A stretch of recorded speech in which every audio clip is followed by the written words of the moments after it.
Good evening, and welcome to another episode of the Hempy Hour.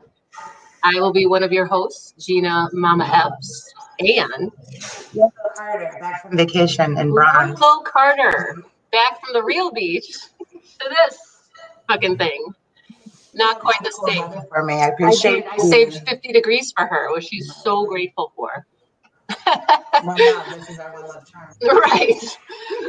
We mentioned last week, May is Mental Health Awareness Month. So we like to tap into a little, mental health awareness. We've talked about our own mental health and kind of the type of things we do. We talked with Christy last week and she mentioned some things. And today we are very excited to introduce you to John Clayton. John Clayton. We're so excited. Our LinkedIn buddy. We can't wait. Yeah. Bring some information in about how to take everything that we're practicing to better mental health and apply it to other areas of our life. Right? Yes, his expertise. Yeah, it's a full circle situation. Let me get John in. Hey. Hello. Hi. Welcome. Delighted to be here. And how are you? How are you both? Well, we're better now. We're hanging out with you. Oh, perfect. I've been wanting to come to your show now for a while, and I know we spoke about it, and I'm finally on, and I'm delighted to be here. Yes, and we are delighted that you are here. Thank you. Pleasure's all mine. Go ahead. So John, creating a culture of experience, right? In the workplace, behavior specialist, right? What does that all mean? Behavior and culture. I think the thing I've noticed over the years in my life, and when I say culture, I don't just mean in a work culture. I'm talking in families, I'm talking in friends, in organizations, non-commercial, it doesn't have to be commercial. Mm-hmm. But the glue what sticks things together, the glue what sticks society together, the glue what sticks organizations together in any way is culture. And I think culture gets seriously underlooked. I think it gets brushed under the carpet. And I think there's a lot of pretending going on, a lot of pretending in terms of taking culture seriously. What's the mindset and what's the frame of mind of a culture? And I see culture as a single entity, like a person. If a person's not feeling great inside their minds at that particular point, things can happen. And I believe that as well as an organization and a culture. So if we see that as a one identity or one entity, and if the culture works, then everything else just fits into place. Oh, I love it. A natural balance to the scenario, right? It is, and you see companies, they have mission statements and values, and they put them on the wall in the staff room. They hang them up, and everybody walks past them every day. But then if you turn around and say to a person, "What's the company values?" It's like, "What values?" Right. The values on the wall you walk past, and I've seen that happen. I've seen it happen. Most of that is, being the mission statement so other people can see you doing that and that, enhancing that experience in that way. Exactly. And if you don't know it, you don't do it. And it's as simple as that, And mental health, I'm a big believer in mental health. And, if the mental health right in a culture, job done, as far as I'm concerned. Because strategies and performances and management performances and all that kind of stuff, all the crappy little red boxes, what gets ticked all the time, all that becomes that just fits into place into a really nice jigsaw, Absolutely. We're kind of in a hive, right? You know what I mean? If you use that as a metaphor to it, it's one thing completely throws off the entire system. Nothing functions properly. It's me. Well, and the stigma behind it, that we're not supposed to talk about it. I mean, that's where it plays into, Lois and I are in the cannabis space, and we feel the same thing. Like there's these stigmas placed on things that we're supposed to just not talk about, or it's supposed to be a secret, or you have to be embarrassed or feel less than. And fuck that, all of it. Like it's enough. And it's going to take adults that you see functioning on a daily basis to show the world that, listen, we're all struggling and we all deal with shit and we all have stories. And let's just come together instead of trying to bring each other down over this stuff that we're all dealing with. I mean, most of their caged world is because they can't talk about things. Right. And then you have people, talk to people, reach out to people about your problems, but you don't learn how to do that because you've been playing in your head for so long. Yes. And you're battling with people's how they're going to interact with you. Do you even have the ability to interact with them in a meaningful way? Right.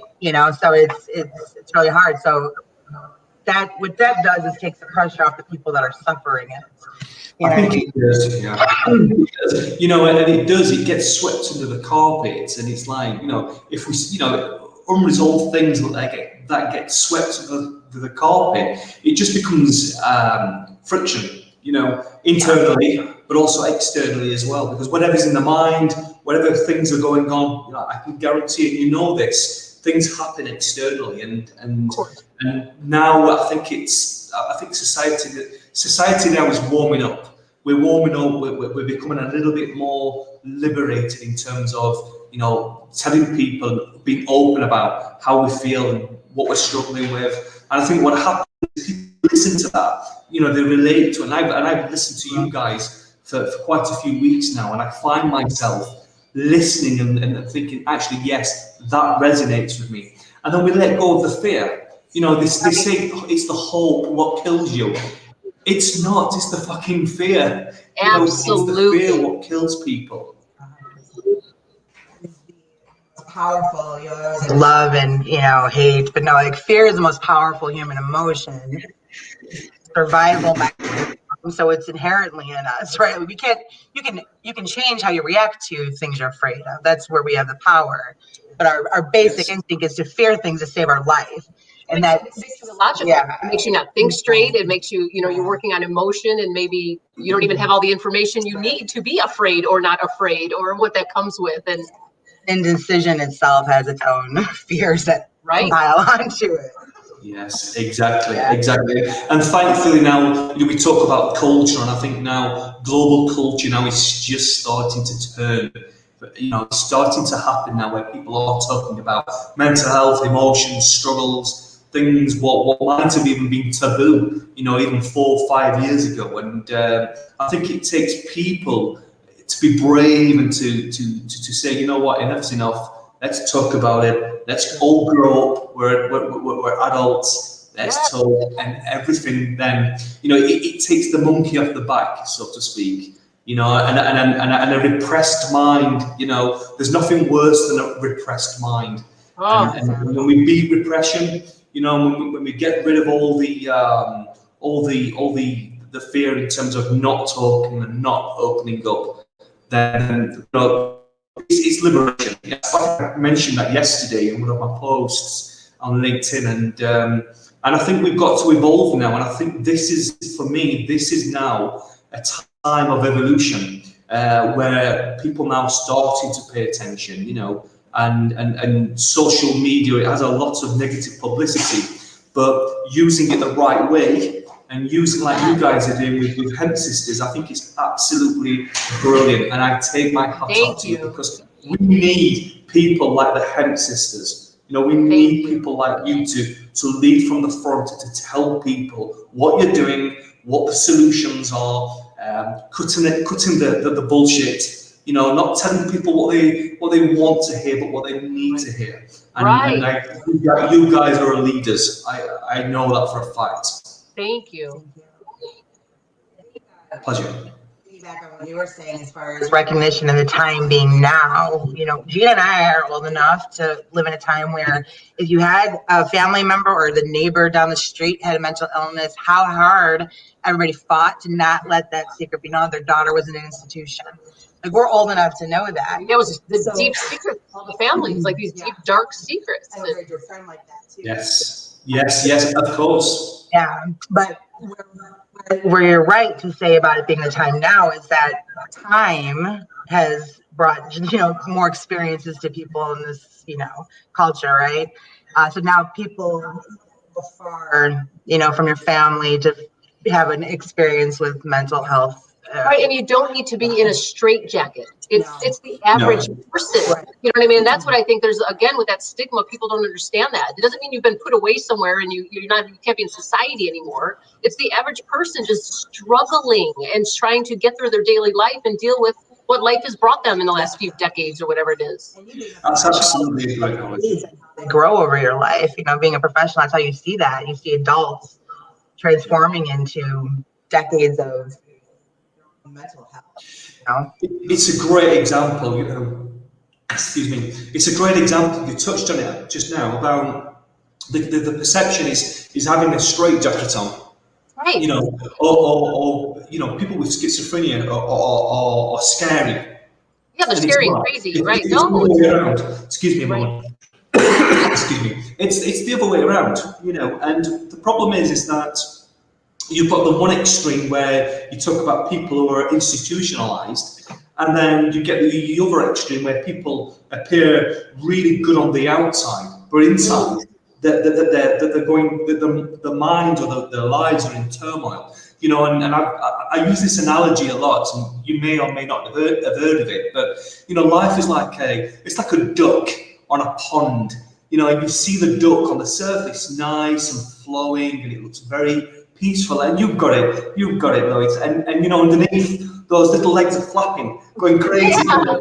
And that's what it's like, that's what it's like, and people are like that. And then you ask them, how are they? And it's like, oh, fine, everything's really good, everything's dandy, everything's fantastic, everything's going great, but inside they're like that, and it's really good. It's really great that now we're really now starting to make things happen, and culturally, businesses as well. I have to pay credit to some organizations now. They're taking it serious, but more needs to be done, and not just the mind, it's the mind and body. This thing of mind and body is separate, and it's not. It really isn't. It's all in one. And when we look after the mind, the body is going to be taken care of. No, there's something when I read your posts and stuff, you always seem to find that space that we create, that's like gray space between body and mind, and like articulate yourself out of that. You know what I mean? So it's really cool, like to, Yes, absolutely. Yeah. Absolutely. I keep looking at your background, and it's like fantastic. It's so nice. And, when the wind comes, the waves move. It's nice. It's giving me peace. It's giving me peace of mind. Good. That's our goal. What part are you at? Where are you at? Where am I now? Yeah. I'm in Mexico. I'm in like Mexico. What part? Have you heard of Querétaro? It's No. with Q. When I first heard about it, English people, it's Querétaro, but it's not. It's Querétaro, like a K. Querétaro. Okay. And it's a beautiful place. I love Mexico. I think it's about 2.5 hours from Mexico City. Okay. But I promise you, if you ever do come to Mexico, there's 2 places you need to go: Querétaro and San Miguel. But I've only been to various parts, and it's a special place. Special place with special people. The food, once you eat Mexican food, there's no going back. I mean, that makes me want to cry. Like, that's how much I love real Mexican food, and it's impossible to find. We're from Chicago, so we had real Mexican food downtown. Yes. Getting legit Mexican food. Legit. And we haven't touched it since. I came to Wisconsin. Oh my God, cheese everywhere. There's cheese. Like the if you decide to have it again, go for chilaquiles, which is the breakfast. okay. It's beautiful. Oh, it sounds delicious. Oh my God. We've kind of been our retirement spots, So because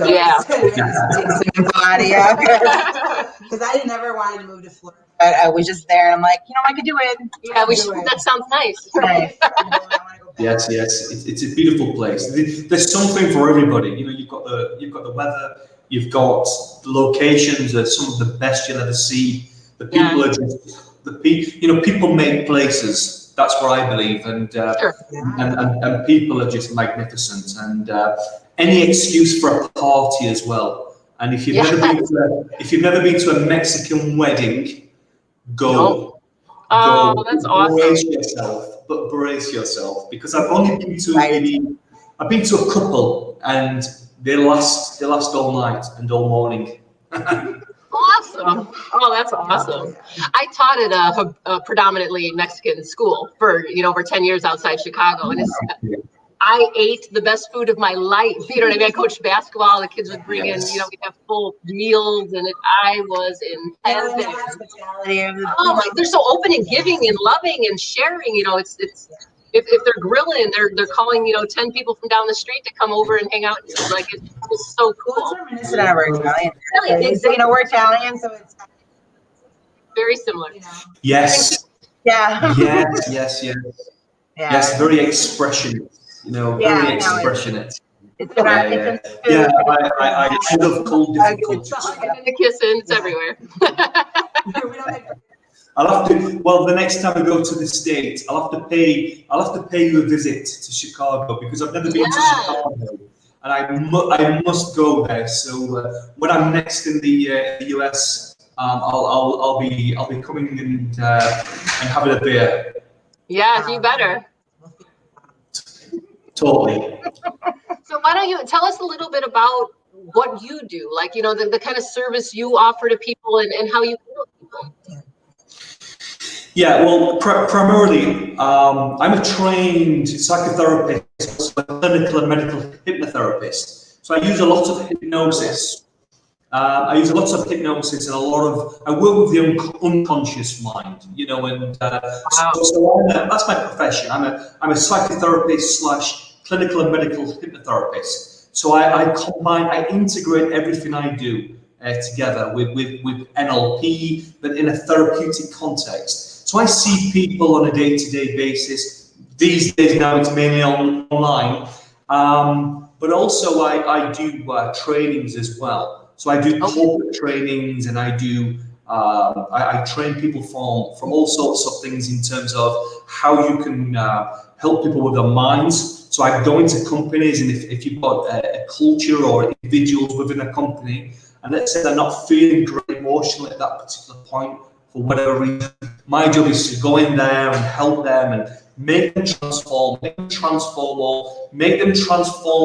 into people they know they can be, certainly unconsciously. So it's a combination of things I do. One is a therapeutic capacity, but then I go inside companies and I help them individually, or I deliver trainings as well, and help people with their own mindsets. And it's a win-win outcome, because you get a company and they have 1,000 employees, and let's say even just 1% of the workforce, let's say they're suffering inside, and that's personally, but then the professional performance starts to decrease. So what I do is help them realize the potential, but then it's about making them grow as people, making them believe that they can do anything they want, really, with the right mindset, with the right belief system. It's about empowering people, but then you've got to know how to do it as well. Because there's a lot of talk now on social media about empowerment, about releasing negative emotion, about helping improve somebody's life or somebody's frame of mind-body connection. There's a lot of talk with that, but it's the how. And what I do is I add that missing link.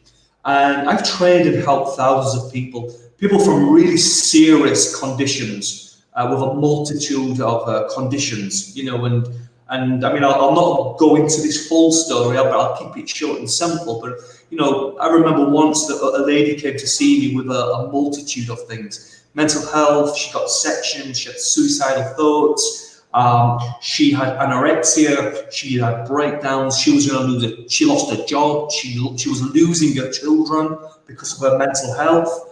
Tried to kill herself a couple of times. She had schizophrenic tendencies, agoraphobia, everything, you name it. And she'd been to see mental health specialists in the UK for about 18 months. and I got a call from the health department in the UK called the NHS. You may or may not have heard of it, the National Health Service. And I got her occupational therapist calling me and saying, you know, can you help? We believe that you're a last help. And that alarmed me somewhat because that concerned me. And I got on the phone with her, and I'm not going into too much detail. And I think it was about 8 weeks, you know, gone, everything gone. And what was really great was she went back to a psychiatrist and she said, you know, and now I'm lowering my medication, just steady, and in a very healthy way. And this is her words, not mine, but the psychiatrist was saying, I just don't understand it. I just don't understand where this has come from, how you've changed, you know? And then well, I mean, what are people, professionals at that level, open to understanding that, or are they just writing out a prescription? No, I just writing a prescription letter to the psychiatrist, explaining step by step what to do, and you don't really get anything back from them, and that's that's their downfall. There are their downfall in so not every call, in this occasion. And you're right, absolutely. It was about the medication, and the medication was doing more harm than good. Of course, right. The medication was causing severe symptoms, a multitude of symptoms, and there was no holistic approach.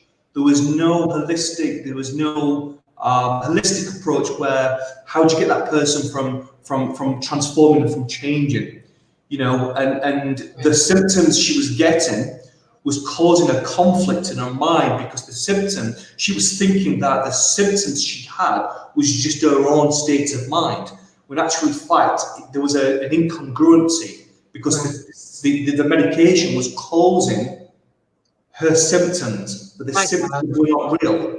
So that was an illusion.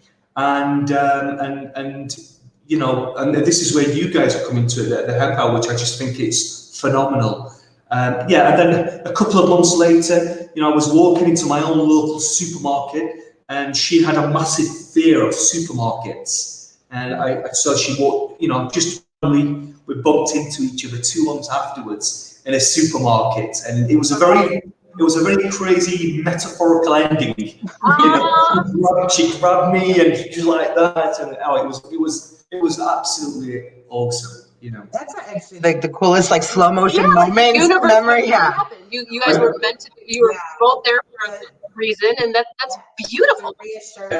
Yes. Taking the journey, and I mean, to go back to what you were saying about where she went back to her psychotherapist or psychiatrist, and he says, like, you know, I don't. How is this possible? How is this possible? That is much the bumper sticker billboard for why both of them have to coexist. Right. Medicine doesn't always give all the answers, and the path with your brain and the chemicals of your mind, as you explained, it's a trial and error situation. You're looking at a body of people. You're building a treatment therapy off of a body of a population of people unrelated, not genetically, you know, together. Right. And you're playing with the one thing that controls everything, is, you know, as far as neurological goes. You know, so it's really scary. Terrifying. Absolutely.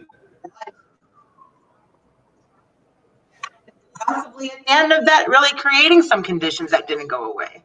You know, absolutely. It's terrifying. Can I ask, John, was her therapy, and not like specifics, but was her therapy, was that with her unconscious mind or her conscious mind? Because that's really intriguing to me.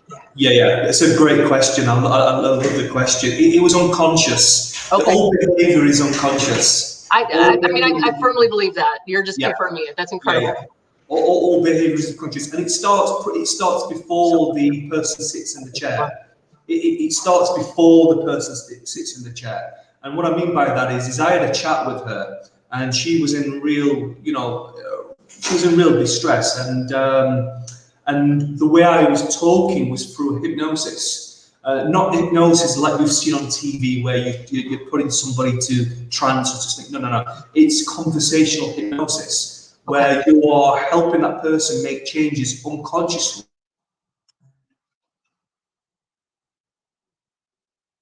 No. Oh, it's just getting so good. Hold on, John. We can't hear you. You froze. If you can hear us. I don't know. Maybe. Mary Megan? Yeah, let's try.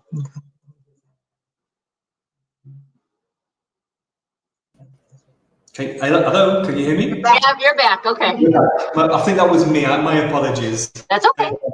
And yes, there's a lot of indirect messages and indirect commands through conversational hypnosis, not where the traditional way where people think that you have to use a pendulum, which works, but I'm talking about before. So the quick answer to your question, guys, is yeah, all behavior is unconscious. And when you change the unconscious mind in terms of the belief system and how that person sees themselves and the external world, that's when you'll get profound changes, not the drugs.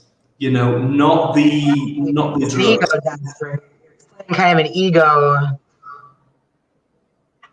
situation, a dismantling of it, the raw, before you make a decision place. Yeah. Absolutely. Absolutely. Nailed it. Absolutely. Question, if you don't mind. Sure. Feel free to answer or not, but being that the way you're describing that, in your practice, because you're more in the holistic sense, are you looking at psilocybin? Oh my God, it jumped right in my head. I was dying to ask. Are you looking into the DMT experience? I mean, are you into exploring those? Ayahuasca, if you will. Ayahuasca. I heard half of that. Could you just repeat that again, please? Yeah, no, of course. Being that you are in more of a holistic method of, treatment, are you looking into psilocybin? Are you looking at, we're cannabis, but psilocybin, mushrooms? Are you looking at DMT, ayahuasca? Are these tools in your toolkit? I would always be open to things. Yeah. As we discussed, now I'm going to sit here and I'm not going to pretend I know a lot about it. I don't. But one thing I do know: your industry, cannabis, medicalized cannabis, has a huge place in treatment. I know psychedelics. I know people who've used them. I know it's worked. It brought out a higher awareness in that respect, where it's caused that person to make profound changes within their lives. So would I? Absolutely, because this is the future. This is the future, because the pharmaceutical company have got away with literally. Well, I'll not say the word, but they've got away with lots of things. Sinners, man.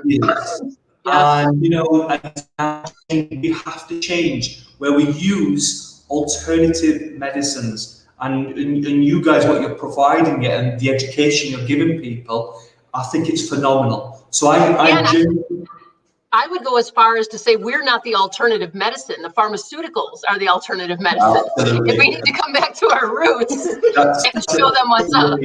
That's a great, fantastic.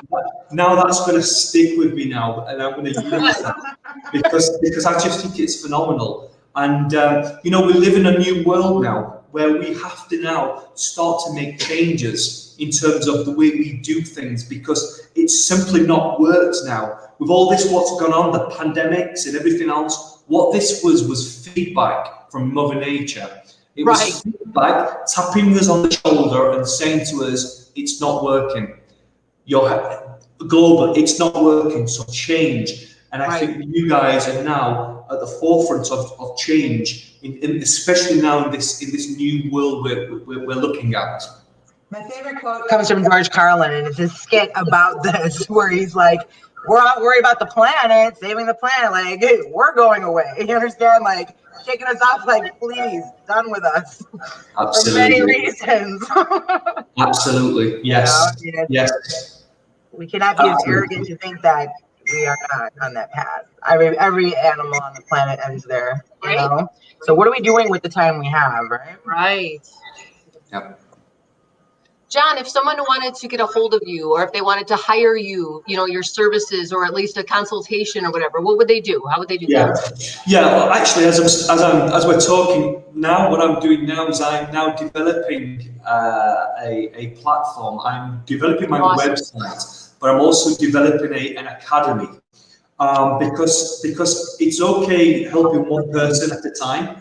I want to help the masses, and the only way I'm going to do that is by providing a service where people can come in and use my academy so that they can make changes themselves. I mean, you have your first 2 students. Yeah, I was like, your first 2 students. You're more than welcome. And Let us know. So at the moment, what I'm doing is I'm building my website. My website should be up and running in a couple of months, or maybe a month. And then I am now going to be introducing an online platform where I'll be offering a variety of different courses people can take for growth, for human evolution. To help themselves mentally and physically, because I'm going to be doing courses not just centered around the mind, but where the mind and body meet. So I'll be doing a lot of epigenetics in terms of trainings, how the environment and how the mind and the belief system changes the reading of the DNA, and how your immune system listens to your body and your mind, should I say. So I'm going to be doing a lot of that. There's going to be some things where it's going to be some basic things, but I want to really take things to a very, very high advanced level. And the reason why I want to take it as far as I can possibly go,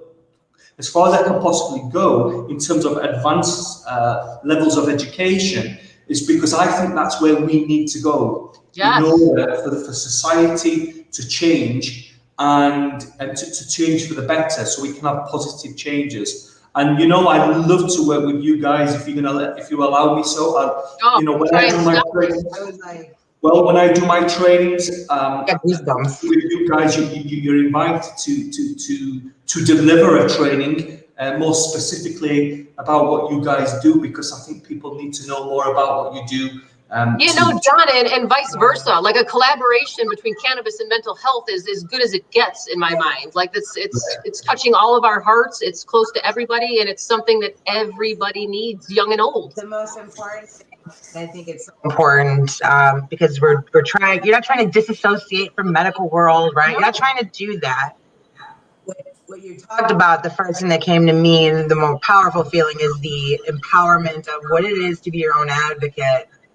Right, and having access to what you kind of described there is very empowering for an individual that feels a very specific way, but can't disassociate.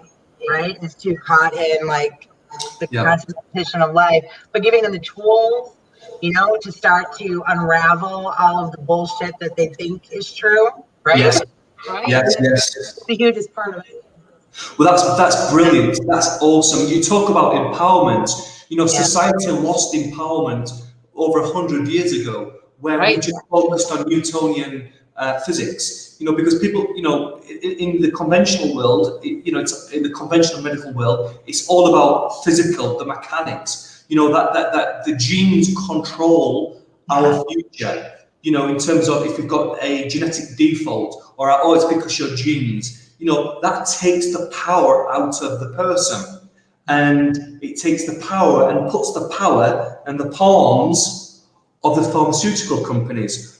What we've got to do is take that power back by letting people know that it's actually the environment and our belief and perception that controls our DNA, it controls our immune system, and ultimately gives us health or not health.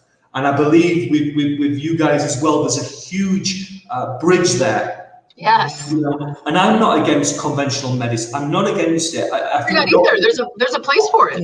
There is, and I think doctors are fantastic. The medical doctors are fantastic, but it's the people what train them, and then it's the people at the top of the chain, the pharmaceutical companies, and that's born out of fear. Yeah, who's building the medical authority? These are the people that actually have that power. Who wrote the medical books? Right, who's on the authority part of it, for sure. Absolutely. Now, regular education. I mean, that's your regular school. So I can only imagine medical school. Like, holy shit. Absolutely. We talk about energy as matter. but it's the quantum mechanics we need to look at now. It's the quantum energy. It's what, when you look at people think it's matter what governs the world, but it's not. It's the energy in the field that shapes matter, which causes materialism, which causes things to happen in life. And when we get our heads around that, when we change the force of energy, then society changes, and then that's when we get control back. For quantum physics epigenetics, like epigenetics. Absolutely. It's the energy, it's the body's ability to turn genes on and turn genes off based on their environment. It's what happens when that energy hits that mark in your environment, like the dynamics of that. Yeah. It's fucking fascinating, John. It really Yeah, it is. It is fascinating, absolutely. And the people need to learn this, and we need to learn that we are just waves of energy. I don't sit there every day staring at a tree, and I don't sit there meditating for 8 hours a day. I wish I could, Right. but so people have this misconception about what I do and what we do. It's new age thinking. Well, it's not new age thinking, it's actually science. Right. And once we wrap our heads around this, and that the energy is the energy, but we're all, we are all vibrational energy. Your energy, we are like, it's the harmonic resonance. Right. And when we resonate with people and with our own bodies, and when we're in rapport with our minds and ourselves, that's when you get health. That's when you get good health. Yes. It's the body only becomes a problem when we're out of rapport with ourselves, and that's where everything starts. It's like a pack of, it's like a house of cards, and that negative emotion, one tap on the house of cards and it collapses very easily. And we've got to now start to learn how we can take control back, and that's why I'm doing training courses in the academy, so people can learn things what will never ever get taught in schools. Right. Yo, we're on board. Whatever you need, John. Whatever you need, we're here. Absolutely. People think they see with their eyes. We know they see with their mind, and that's right. That's the difference. That's the difference. Yes. John, we would love to have you back, in a few months, and see where you're at and where your academy's at, and because we want to make sure people have this info the second they can, so please keep us up to date on everything. It would be a pleasure. Yeah. It would be an absolutely pleasure, Gina and Lewis. It would be, and also my training academy, my first course is going to be out not long now, in a few weeks. But what I want to do, subject to your approval, is I want to bring you on, but I also want to bring your teachings into my academy, so people then can learn and find out what it really is on real education, as opposed to education what's really not going to serve them. No, I mean, that's beautiful. Like Lo said, what an honor. I think my backstory. I taught health for 15 years. I coached basketball. It was my entire life, and I refused to teach propaganda. I refused to lie to students, and ended up being forced to resign. I was in jail. It was the biggest clusterfuck ever, and it all boiled down to just holding your ground, your moral compass, and not lying. You know what I mean? So it's an absolute joke what's actually being taught compared to what needs to be taught. So you have Lo and I hook, line, and sinker, and whatever you need. Well, you was obviously a threat to their system. Oh, that was it. And people, they don't like people messing with their system. And you was brave enough involved in it. I'd like to remind us how not powerful we are, but the point of that is how powerful our voices actually are. Yeah, all those same students are still in my, they're in LinkedIn, they're in Facebook, they're in Instagram. Like, you know what I mean? We didn't go anywhere. That's what they don't understand. They didn't stop anything. All they did was fuel a fire. I have a bigger platform, and we're helping more people. That's what they helped me. Thank you. Thank you. Absolutely. And born out of this was the Hemp Sisters. That was born out of that. So absolutely. things happen for a reason. Should I say? Doors close and no more doors open, and you gotta dive through them. You gotta get in those doors. Exactly. Exactly. Well, you're born leaders, leading from the front. Telling it how it is. So authentic. I love reading your LinkedIn posts. Thank because I believe in authenticity, and I believe getting rid of fear of what to say. This PC thing we've allowed ourselves to get into. We need to get out of it. Because that causes a problem, and I love reading your posts because it's so everything you say really resonates, and I can see two very real people doing a real I mean, that's all. Thank you so much, John. That's all we want. That is the biggest compliment you can give us. Like, go through all this in life to deliver something that was like this is us wholeheartedly all day, every day, and either that's okay or it's not. But that's not our problem. So we're gonna keep on keeping on, and hopefully people are on board with learning and growing. Absolutely. Right. We can talk like this. Get the answers we need to better our minds, our perspectives, what our mission is. Right. If I'm busy stroking, we're gonna really get the right question out. And if I don't get the right question, I ain't getting the right answer. Right. And then we don't know there's an academy. But we are pleasant for whatever reason, like to get back to bullshit, PC bullshit. It is, and my academy is really going to stir some. It's going to really stir up stir this up. If you're sensitive to language and if you're sensitive to descriptions, please don't join, because it's not. I'm not here. Off the list. Bye bye. Because we get brought up in a system. We're always in a system. We're always boxed up. We're always told what to think. Whether that's religious dogma, whether that's in medicine, which we can have a chat about religion and medicine as religion and science one day. That would be interesting. The thing is we get boxed up pretty much from the day we're born, and we get told what to say and not what to say. And I think life's too short to be to be conventional, to be conservative. And we've got to stop doing the things what got us into this mess in the first place. There was a terrifically intelligent guy, smart guy called Albert Einstein.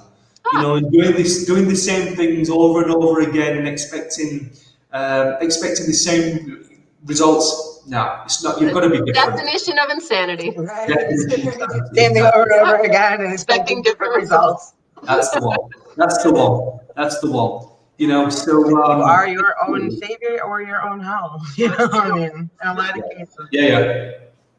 For sure. John, do you still have time for us to throw some questions at you? I've got all day for you guys. Let's do it.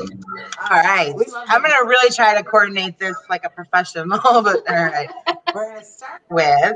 You're not a judgmental fuck, so we're okay. Finish this sentence. Vulnerability is. Say that again. Vulnerability is. Like, what is that to you? Being vulnerable. Laying yourself out there. Yes.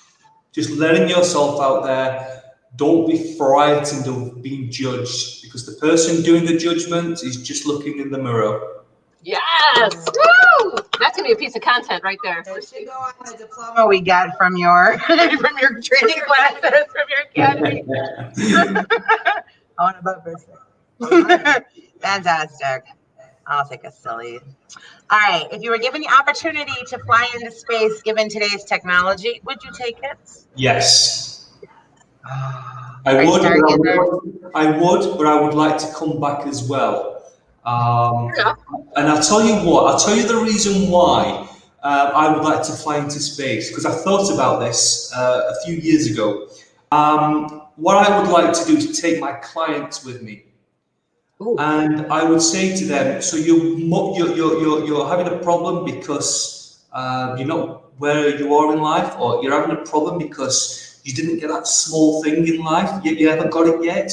You're having a problem because he or she said something bad to you. Okay, let's fly into space. Let's land on the moon. Let's point towards the earth. Let's look at earth. Yeah. I love this.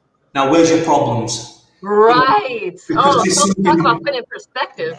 exactly. There's something far bigger out there, and I do it myself. I mourn. I'm grumpy.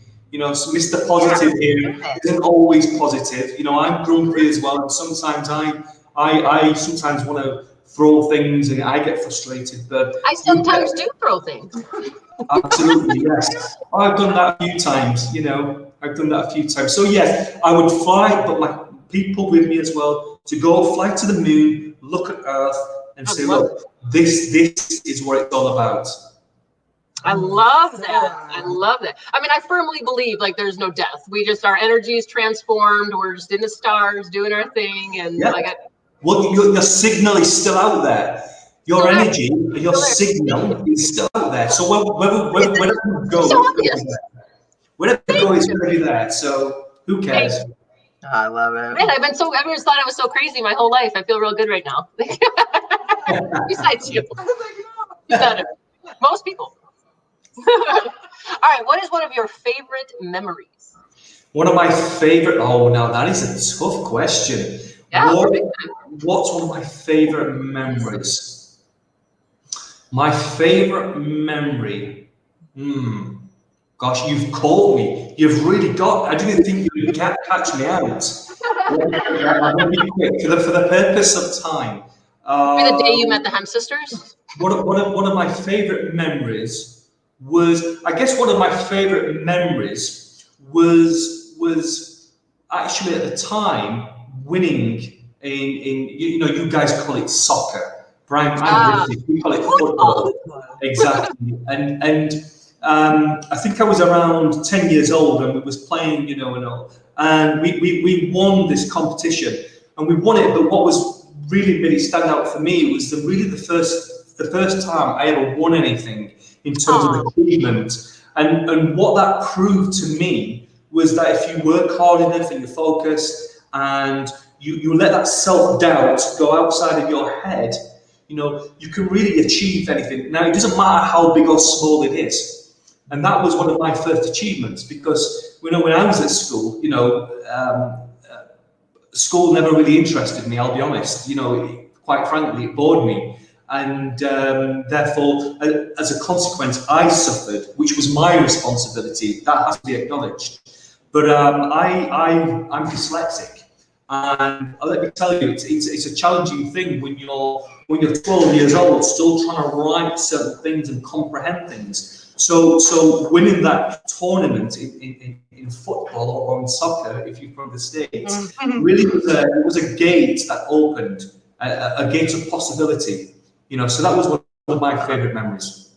Oh, that's awesome. Oh, that's really cool, man. That's real cool. And that's one of the biggest things sports gives you, that, you know, the confidence and just, you know, I love it. Yeah, if you go back to like a memory, like I would say, like mine is about sports too, and it's something that I got from my dad after being competent on something. It's like, yeah, like all three of them tied to sports. Yeah, that's really cool. Absolutely. Any more? Bring them on. Bring them on. What is one thing about you that would surprise people? That's a good question. I think what surprises is that the general perception is people think I'm a nice guy. I'm a very nice guy. I'm a very nice guy and I will always help people. But sometimes the odd fuck word, you know, the odd fuck word comes out, and the odd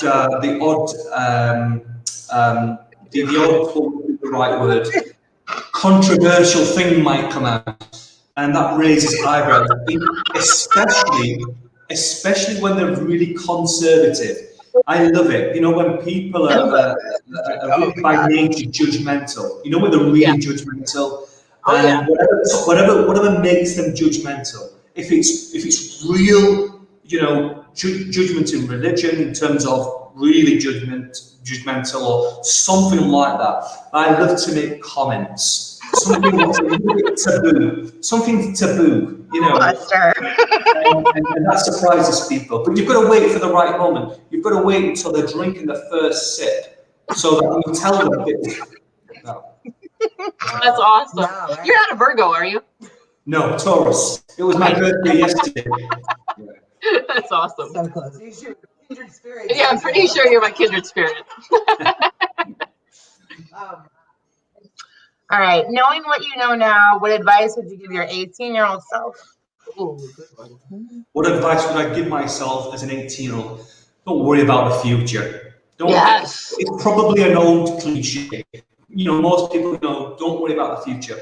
But it's very easy said than done, especially when you're in that moment of uncertainty.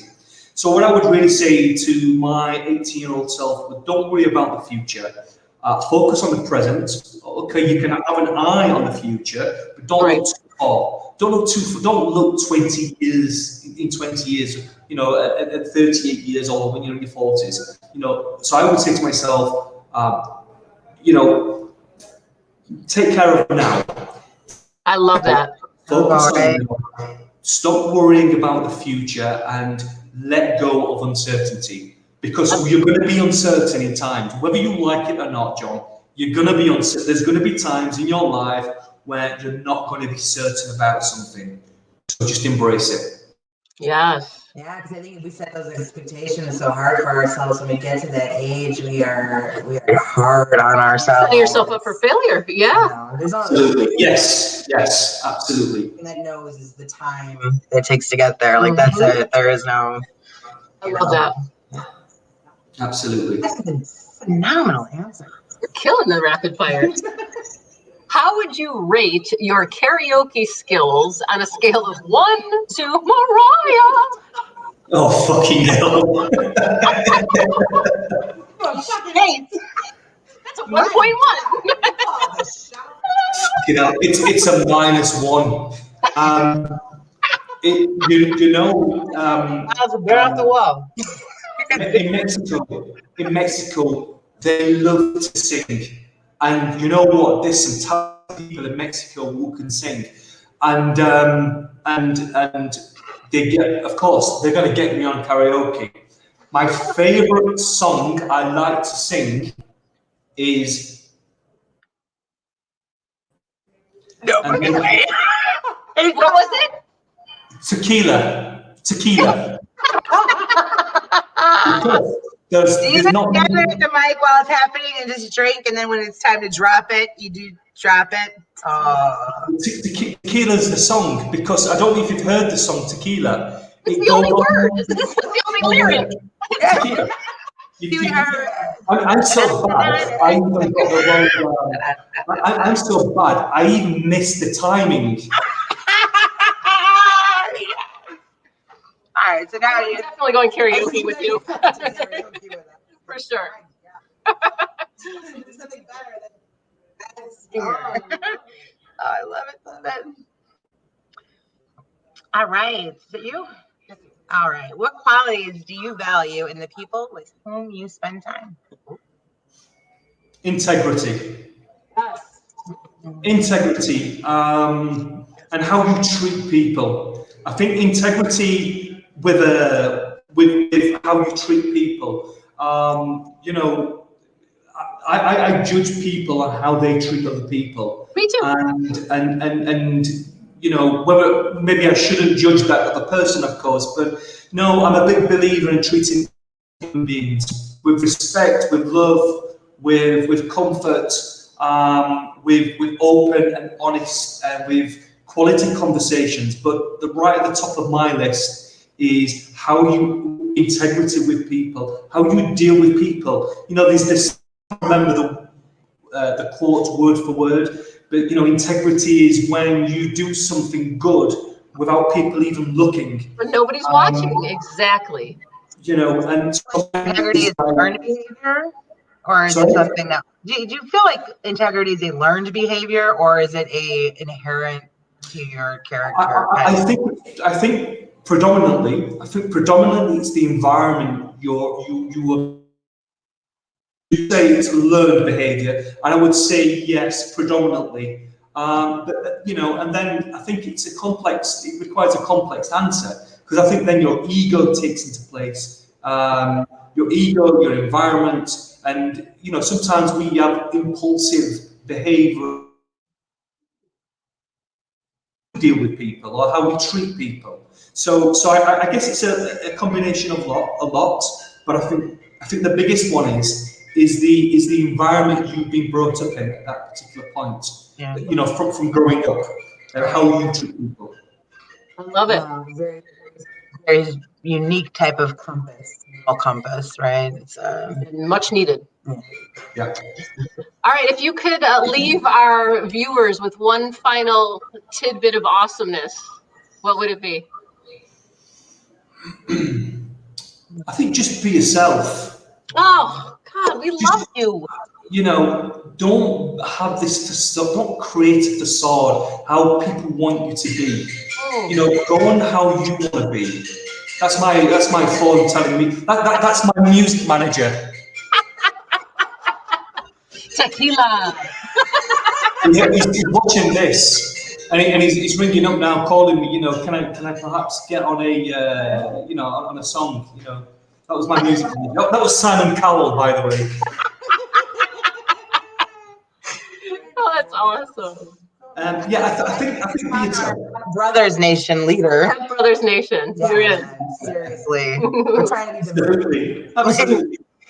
I think be yourself, though. I think be yourself, and just be yourself, but look to do good for people as well. You know, and I guess that's probably a long-winded answer, but be yourself. Let go of judgment. Let go of worrying about what people think of you. You know, and if you're yourself, if you take off your mask.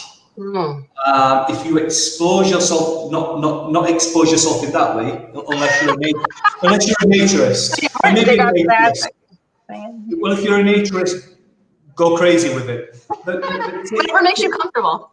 Whatever makes you comfortable. You know, you don't know. You think I've just got this top on, and you think I've got jeans on? Forget it. I mean, do you think we're wearing anything other than tops? You're out of your mind.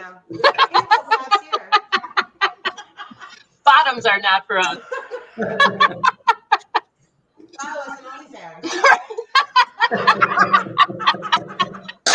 The other part. The podcast and OnlyFans is from the table down. Holy shit! What an awesome way to end a podcast. Holy shit! That's fantastic.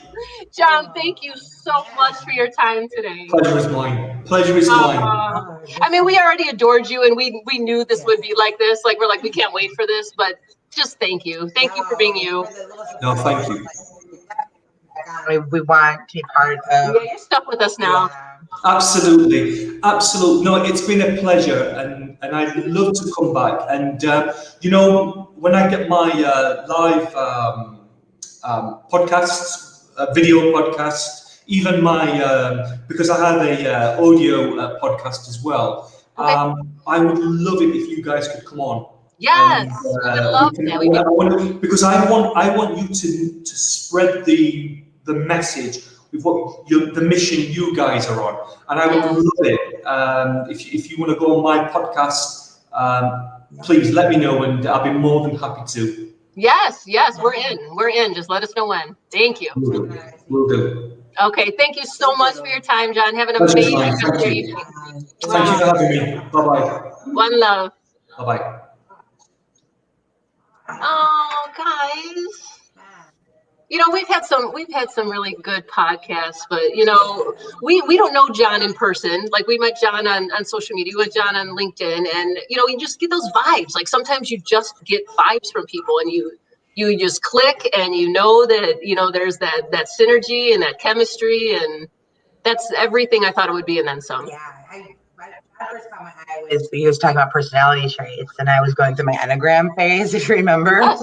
Yeah. I was like, ooh, this is interesting. And then just every day, it's, you know.